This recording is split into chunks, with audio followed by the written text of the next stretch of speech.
ಏನಪ್ಪ? ಅಮ್ಮ ಮಗನ ಅಪ್ಪ ಮಗನ ಯಾರು? ದಿಸಿತಮ್ಮ ದೀಕ್ಷಿತಮ್ಮ ಯಾರಮ್ಮ ಕೇಳು ನೀನು. ಕೇಳಿ ನಮ್ಮಪ್ಪನ ಓ ನಿಮ್ಮಪ್ಪನೇ ನಾನು. ಏನು ಮಾಡ್ತಾರ? ಅಮ್ಮ ಏನಂತು? ಅಮ್ಮ ನಾನು ಕೂತಿದ್ದು. ಹೌದಾ? ಯಾರ ಮಗ ಅಂತ ನಿನ್ನ?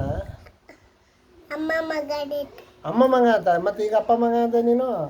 ಅವತ್ತ ಅಮ್ಮ ಅಪ್ಪ ಮಗನ ಇತ್ತು, ಅದಕ್ಕೆ ಸುಮ್ಮನೆ ಬಂದೆ. ಸುಮ್ಮನೆ ಬಂದ.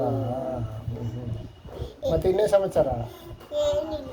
ನಿನ್ನ ಹೆಸರೇನು? ಓದಿಸ್ತ ಲೋಕ್ಷಿತು. ಯಾಕೆ ನಿದ್ದೆ ಬರ್ತಿದ್ಯಾ? ಪಾಚೆ ಮಾಡ್ತೀಯಾ? ಸುಳ್ಳು ಹೇಳ್ಬೇಡ, ಕರಾಟಾಗಿ ಹೇಳು. ನಿದ್ದೆ ಬರ್ತಿದೆಯಾ ಇಲ್ವಾ? ಕಳ್ಳ. ಸರಿ ಇನ್ನೇ ಸಮಾಚಾರ, ಹೋಗ್ಲಾ? ಬಾಯ್.